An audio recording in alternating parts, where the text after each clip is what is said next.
Ai, corona. Corona imeniletea shida. Ai.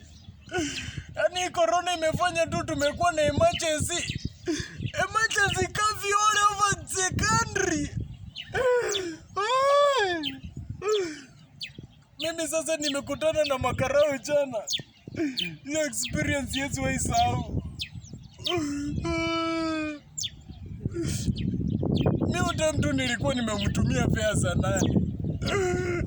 Akaniambia 5:20 atakuwa amefika Kecha. Ikafika 6:40.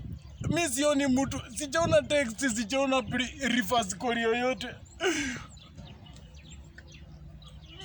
Mimi nikaamua kumuendea. Juu nilikuwa nimeenda niko kwa Kisiagi saizi. Na Kenya Power na venye tu wanakuanga rada na hii mvua hii tu. Hata ndio manyunyu tu inaanza tu. Washaanua stima kitambo. Sasa mimi nikasema ndio stima nikingojenga stima irudi. Wacha tu mimi nikimbilie huyu tem. Cause nilikuwa naogopa zikule fare yangu na iende hivyo. Mimi nimemwendea tu mzuri, nimefika kwao. Kurudi.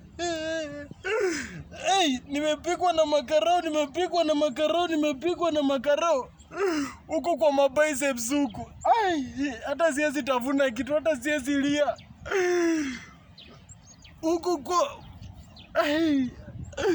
kwa esophagus. Na kwa diaphragm. Vichapo yenye nimeona. Hata mpaka nikaacha unga yangu kwa Kisiagi. Yote mata sikufika naye Makechani.